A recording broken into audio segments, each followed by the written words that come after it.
In this episode, we sit down with Sarah from ABC.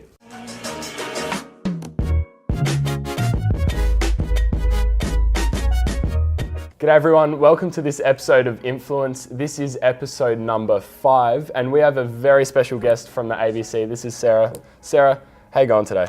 I'm great, thank you so much for having me. Thank you. So Sarah, do you want to go, we'll jump straight into it. Do you want to give us a brief overview of what your story is and what your role is at the moment? So I'm a journalist at the ABC. I've been a journo for 5 years. I started out in commercial television and I started out as a video journalist actually, which is sort of what you do, which sort of means you are filming all your own work, you're out chasing stories, coming back, putting it all together and getting it on the news. I started out in regional South Australia and then went into, we actually moved overseas. Do you want the whole story? How much of the story do you have? Give us summarised version of everything. The condensed version, yeah. I worked overseas as a journalist there, and then I came back to Channel 9, worked in Adelaide, which is my hometown. I was at Channel 9 for a year, and I've been at ABC for nearly a year now. So I am now, a TV journalist. I'm no longer a video journalist. It means I have a cameraman as well. A team, work together. I still edit my own stories and obviously do all the writing, but it just means you have, I guess, a teammate out on the road with you, which is nice. Nice. Well, where did you go overseas? I was working in Manchester. Manchester. Yeah. My partner actually needed to move over there, and so I'd been in the industry for about a year and a half, so it was quite a big jump, but I was really keen to get some experience, and with my video journalist skills, I was lucky to land a job at a local TV station there, so that was really cool. Nice. It was really fun to work in a different country with different politics and a different culture. Yeah, having a different accent, but it was great. It was really great. Nice. And were there obviously some challenges moving over to the UK, and especially when you're starting, how competitive is media when you were going through it, and were there any challenges, just trying to find a place where you could get your story through? So I didn't know if I wanted to be a journalist when I was at school. I actually loved acting. And I found out how competitive the acting world was. And I thought, if I want to be an actress and I love TV and I love performing, maybe journalism would suit what I like to do. And I've always loved storytelling. So I decided to do a journalism degree, but I'm not going to lie, for the first lecture I sat down in, I was told there were no jobs, the pay was terrible, it's super competitive, and if you want to be a TV reporter, you haven't got a chance. That's exactly what you want to hear in the first lecture, isn't it? Now, it was brutal, and I was a bit disheartened, but then at the same time, I think it got rid of the people that weren't really serious about entering that industry. Yeah. And I, by no means, was the brightest in my year at all, or probably the hardest working, but I was really determined to get the experience I needed to get my foot in the door. And I did placement after placement after placement when in my final year of university. I also travelled a lot, and I feel like world experience and life experience is also really important in this job, people skills and that kind of thing. When I finished up uni, I actually got my first job at Channel 10, and that was from a work experience placement that I did for a week, and then I stuck around and helped out with the kids' TV channel, and within a month of me finishing uni, the news director offered me an on-screen, part-time gig, and I remember coming home and actually crying to my mum because you get told for 4 years there's no jobs, and you know what? Someone has to get a job, and only a couple of us probably did end up with TV gigs, straight out of uni. It is tough, but I like things that are challenged, and when someone says to me you can't do it, I like to prove people wrong, and I think in this industry you have to be pretty resilient, and so that's sort of how I started out. And so then I got my first job in the country because I really wanted to go regional, to learn how to film and to learn how to edit, just because of the way the industry is changing. So went to Whyalla, got that experience, and then went to the UK. Now, the UK was a kind of different but similar market, and it was actually really intimidating because I wasn't really experienced. I didn't have years and years behind me, but luckily I had the right skills in terms of filming and editing, which got me the gig. So if I hadn't gone to the country, I wouldn't have actually got an on-screen job. And I was also in a really good place at a really good time. And Manchester, actually, a lot of Australians move to London and work in the media there. And by all means, like, there's so much. That's where it's at. However, Manchester is actually the kind of second hub of media The BBC do their breakfast show out of Manchester. They moved the whole production up there. ITV, which is their big commercial TV station, also work out of there. So as a second hub. So there's heaps of opportunity there. So it worked out really well, but it definitely was, it was overwhelming. And I remember when I first got over there, and even before I left, I had a friend teaching me about the politics, and this is all before Brexit. So I covered Brexit, and I covered that whole change that Europe and the UK went through, and yeah, that was really cool. But it definitely was challenging, but it was fun. And yeah, lots of challenges, obviously, with everything. You know, just moving to a new country alone is a huge challenge, but then having to integrate into their way of working they're different things, mainly in terms of, you know, Australian media and how they operate around, you know, production, and then moving to the UK. Was it fairly similar in that regard of production? Yeah, definitely. I think the standard of news, we have the ABC, they have the BBC. Yeah. We have commercial channels, they have Sky News, ITV. Similar structure. And I think I'm really lucky in my profession that as a journalist, it is quite an international job. And I didn't really consider that when I went into my degree, but I love that now, because aside from journalism, my passion is travel. So I love that I have a job that I think I could move to Dubai and get a job. Yeah. Like I back myself that I could do that. You know, as long as English it's pretty handy speaking English in this Western modern world, I guess, because you know, I guess it's pretty. Well, it's not common. It's not the most spoken language, but it's, I think, probably the most. Is it the second most spoken language as a second language? As a second language, definitely. So you know, you can rock up, you know, with a visa and I guess a CV and give it a hot crack, which I did, which was cool. Is Dubai the dream destination? No, that was just a offhand comment. I actually know a lot of reporters that have gone to Dubai. I've never even been there, but what I just meant was there's so many different cultures and so many different places and opportunities to work in. Yeah, and you brought up before how obviously the media is changing a lot, and with the age of social media now and the internet the way it is, how is that affecting the way information is spread? How stories, before maybe you have it aired on one show, but now you can, you know, multi-platform, so many different ways you can get your news out there. Has that affected the way that you're creating and documenting? Absolutely. I feel like I'm in early stages of my career. I mean, I'm 5 years into my career, so I'm not brand new, but I haven't been doing it for a billion years. And even in those 5 years, I've seen journalism not change, but I guess alter the way it works. So I guess one way of looking at it is when I started out, my first job with Channel 10 was you have a cameraman and you work with them and you produce a TV story for the 5 o'clock bulletin. And yes, you tweet. Now, 5 years later, I'm at the ABC.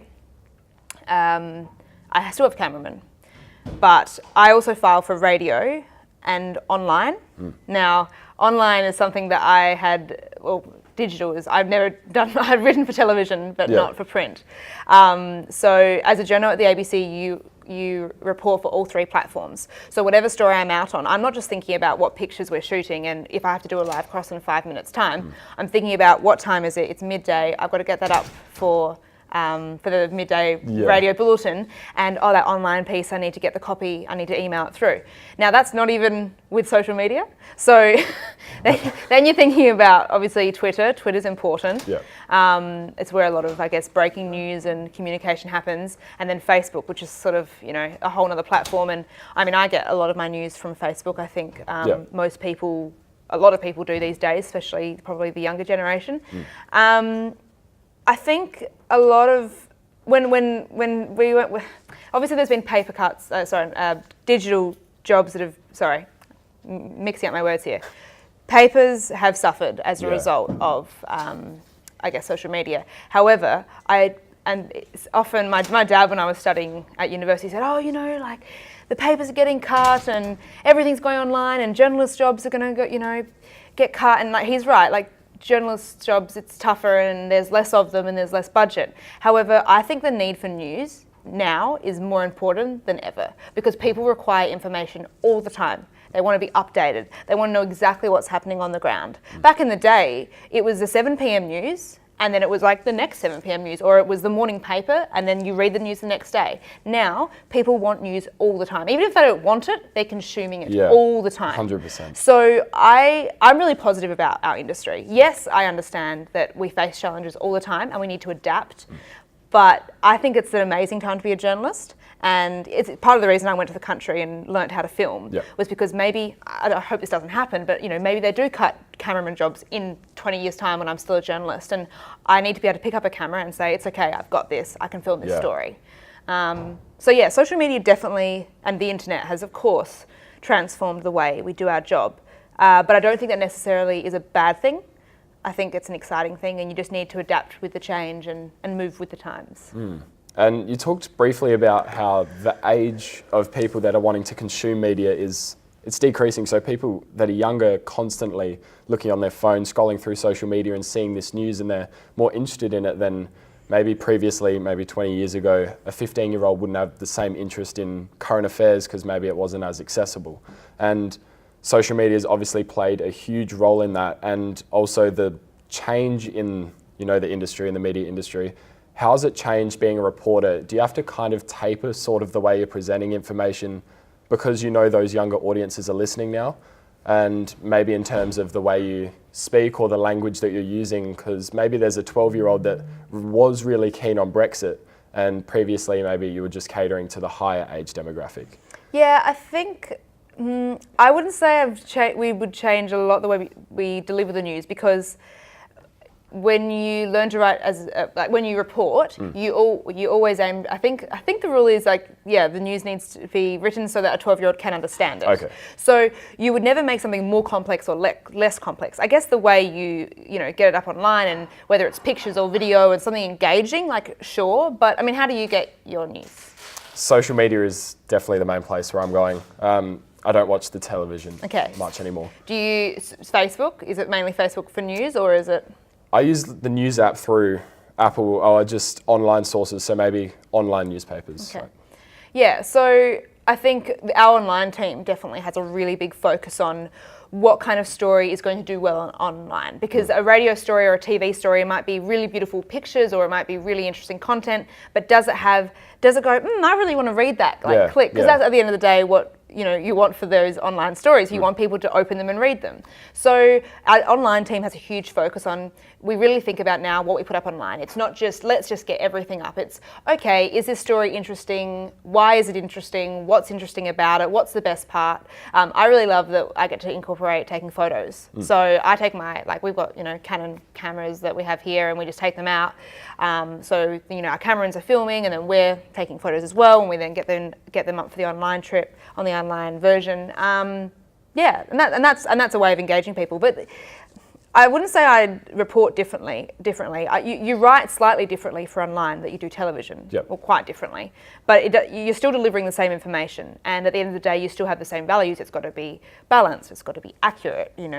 Definitely. We can't. Yeah. Yeah, I get what you mean, 100%. And we're just going to shift the direction of this now. We've gone into the media, and that's how it's impacted your life. Pursuing your passion and, following what you've always wanted to do, or maybe it's a passion which has emerged recently. You said you didn't want to it wasn't your main interest to be a reporter right from the get-go. And, you've come into the role, and now you're exploring so many different aspects of it. How important do you see for young people in particular to follow what they're really passionate about? I think passion is the most important part of a young person and an older person's life and their job. I can't imagine working in a job that didn't inspire me, didn't excite me. Don't get me wrong, everyone has their day where, it's not the best day in the world, but I love what I do. I truly love what I do. I feel very, lucky and fortunate to be able to be trusted to tell people's stories, because I love people and I'm a people person, and that's what I love about my job. Other journalists are different. They love their job for different reasons. I love meeting really quirky people that have just amazing stories, or have done something incredible, or have even, those that have faced horrible times, and they're trusting you to tell their story. So for me, my passion, I guess, is storytelling, and it's people, and it's being out and having a different day every day. Because when you're out on the road as a journalist, you don't ever do the same story twice. You might do a similar story, but it will be different. It will be with different people. It will be at different sites, about different topics with different opinions. Yeah, I guess I can't stress enough how important it is to have a passion. My parents brought me up. I was very fortunate to be brought up by two parents who said, Sarah, you can do whatever you want. Whatever you want to do, whatever you put your mind to, you can do. And I don't think at the time I truly A, believed them, or B, thought that would work out. But I guess them backing me and believing in my own ability to pursue something that I love actually turned out all right, which is really nice to look at. And I've got friends that don't love their jobs. And I think that's really common. I think I'm really lucky to be passionate about my job. But I think this is a bit lame, but I wrote in my school book when I finished back 10 years ago now, my quote was, I think it was, find a passion, here we go. Make a career out of your passion and you'll never work a day in your life. And I think that's really true, because there's days that I go out and I do my job and I honestly think, I can't believe I'm being paid to do this. It's not every day, but it is, you cover stories and you get to go to places and you get to meet people and you just think, gosh, I'm so lucky. So whatever your passion is, whether it's, like, obviously, I just think find your passion, work out a way that you can earn money from it and make it happen. And I think in this day and age, we're really lucky. Our parents' generation probably worked the same job for 20, 30 years. My mum was an intensive care nurse. Now she's just got her first job as a lawyer. She's 56. It's never, ever, ever too late to do what you love and to go after it. My mum had 4 kids and she quit her career to have a family and now she's become a lawyer. I mean, far out. If she can do it at age 56, anyone can do something that they love if they really put their mind to it. And I truly believe that being super, super smart or having money behind you, that kind of stuff, that doesn't matter. It's about hard work and dedication, because you can be bright, but you can have no drive. But if you are driven to succeed and to push no matter what, I think, you can make it happen. Definitely. And you were talking about, coming to work each day. There's times where, you may have the downs, but most of the time it's, I can't believe this is happening. Is there times where, it's all about storytelling, where you feel as if, maybe if I do a little passion project on the side, something that you want to explore more, do you find yourself, is there ever an opportunity to, you choose the stories, but is there some times where, you might make something on the side that's not for work? Do you have little things like that you... A little bit. With the ABC, we're really fortunate. They really encourage original content. They don't, we chase the news every day, but they want us coming up with original story ideas as much as possible. So I'm lucky in the sense that I get to, if there's a topic that, is important and there's something happening and you bring it to the table and you say, hey, this is happening, we need to cover this. That's really cool because you often get to do things that you're passionate about. I recently went out with Greenpeace into the Great Australian, well, not into the Great Australian Bight, but in the area, just off the coast of Port Lincoln. And it was discussing a basically proposal to drill in the Great Australian Bight.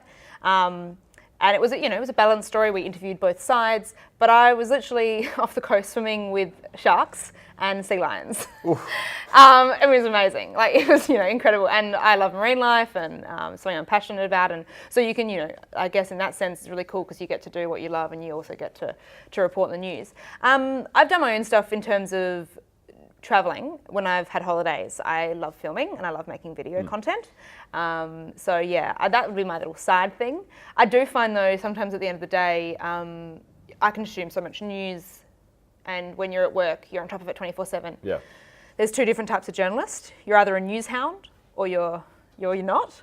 I'd say I'm not. I like the news, but when I have a day off, I actually really like to zone out. I don't, if something massive happens, I'll be across it. But if nothing significant happens, I'll just catch up on what I've missed when I get back to work or the night before I go back to work, if it's just 2 days off.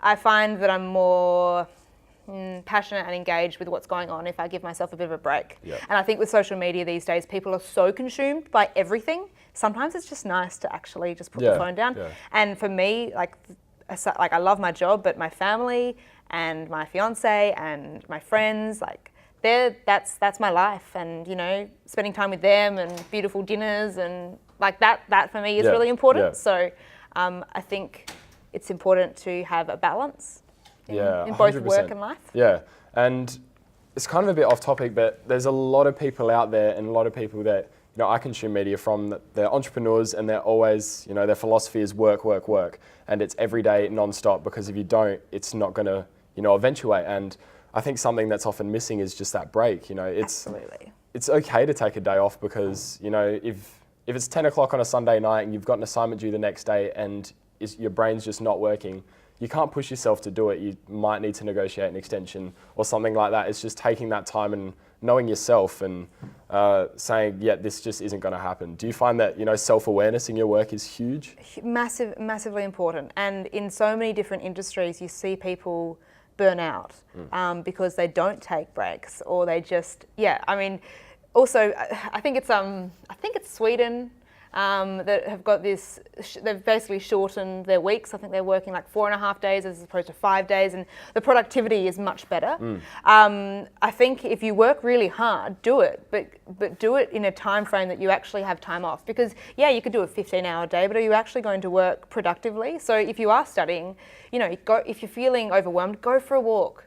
Go sit down, have some dinner, have a chat to your parents, do whatever you need to do, and then come back refreshed. Or give yourself the day off or night off if it means that you're going to be able to function better tomorrow. My sister's studying, she studies really badly at night. So she just knows that she works really hard during the day, and then when it comes to the evening, she knows she can't function, and so that's her time. And that works really well for her. So I think you need to find what works well for you. But once you are in your career, I'm 28, are you 18? 17. I mean, our careers, we're going to be working up until we're probably 65, 70. Yeah. We won't be retiring like our parents. We're going to be working a lot longer. All of us are. And that needs to be sustainable. Definitely. There's no point burning out and crashing and, hating your work, and mental health, so important, as well. If you're burning yourself out and you're overworking yourself, it's just, I don't know.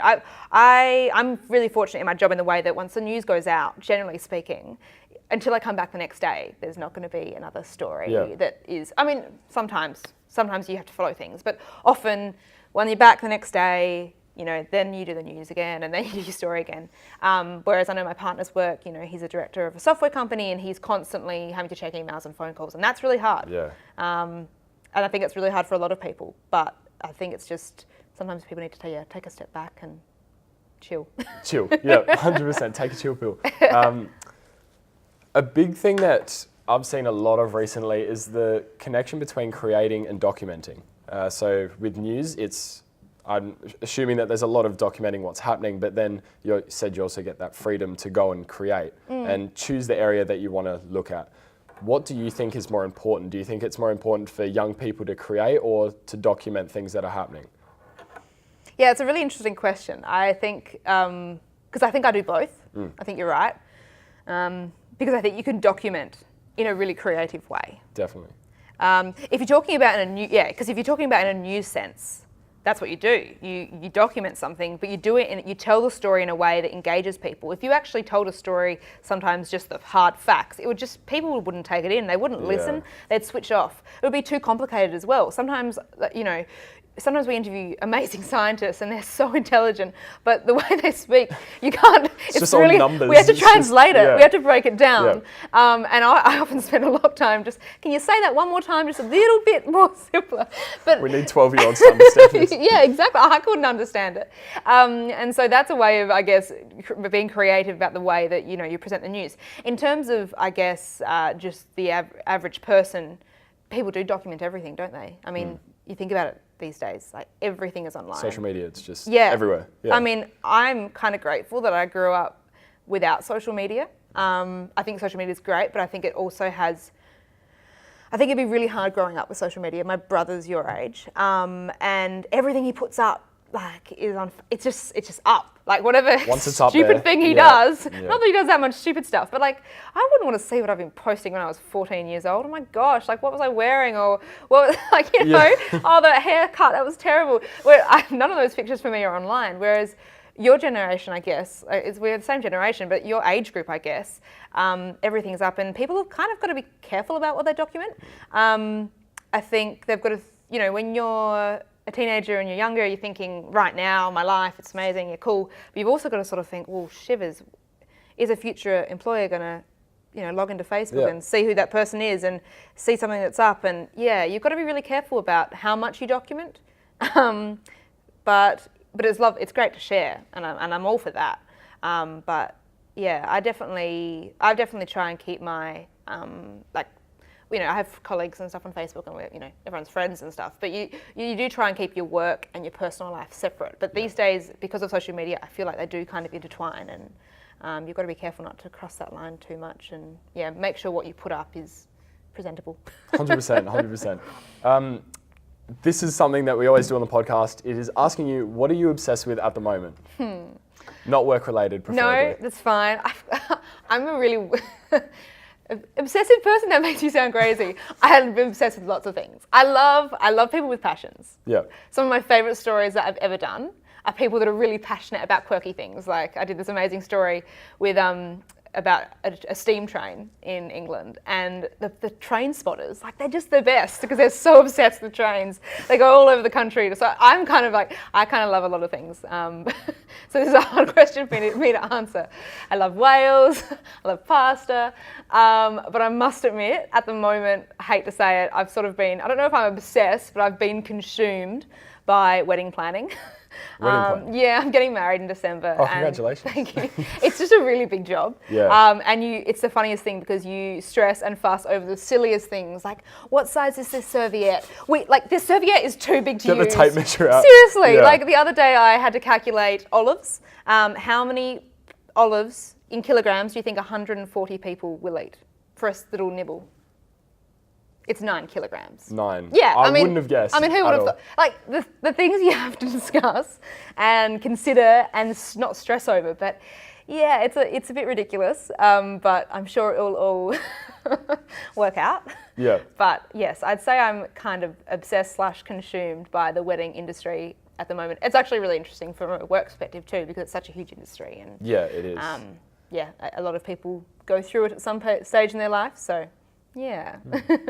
What are you obsessed with at the moment? That's a really good question. Doing this podcast is, although it's, we're involved with it now, but just, I found myself reaching out a lot more, going to events that I wouldn't normally have gone to, meeting people that, I wouldn't have been associated with previously. One thing that's really stood out for me is obviously the podcast. It's been a huge passion project for me on the side alongside my schoolwork, but listening to people talk and going to all these different events where there's people from different schools and different ages and cultures, and just listening to their stories, it's been huge for me. And in particular, listening to people at, they're called open format poetry nights. There's a few around my local area, and there's also some in the city that I find myself going to. And they're super interesting because there's a microphone, people listening, and you can get up there and say whatever you want. It could be poetry, it could be just a thought that's been on your mind, and then just listening in the crowd, watching everyone's eyes just stare and just absorb it all. It's a crazy thing. And I think podcasts are just another way as well to, get your thoughts out there. And it's so easy to consume audio. Everyone's moving, everyone's got headphones in, and it's just so easy to reach people through voice. And yeah, that's been a huge thing for me in recent times. Also listening to podcasts as well. Something I never thought I'd do. I thought music is just kind of the thing. But yeah, reading books a lot more now and listening to audio, it's been huge. That's great. And last bit, following your work, where can we follow everything that you produce? How do we go about it? It's pretty straightforward. You can watch the 7 p.m. ABC News Bulletin every night. I'm not on it every single night, but pretty often. I'm also on Twitter, which is _Sarah Hancock. Pretty sure it's that. Yep. I guess Twitter and on the TV. And who knows where else in the future, what other social media platforms we'll have. But definitely. It's crazy. Everything's changing. Everything is changing, but I think it's exciting. It is. Yeah. 100%. So that's going to be all for episode 5. This was awesome, Sarah. Thank you so much for coming on. Thank you for really having appreciate me. it. So yeah, definitely check out, the ABC News at 7 if you want to see everything that Sarah's up to. And also if you want to keep following the Influence Experience, make sure that, give the YouTube page a subscribe and also drop a like on Facebook, it always helps. Apart from that, thank you so much for tuning in today. See you later. I want you. Come on,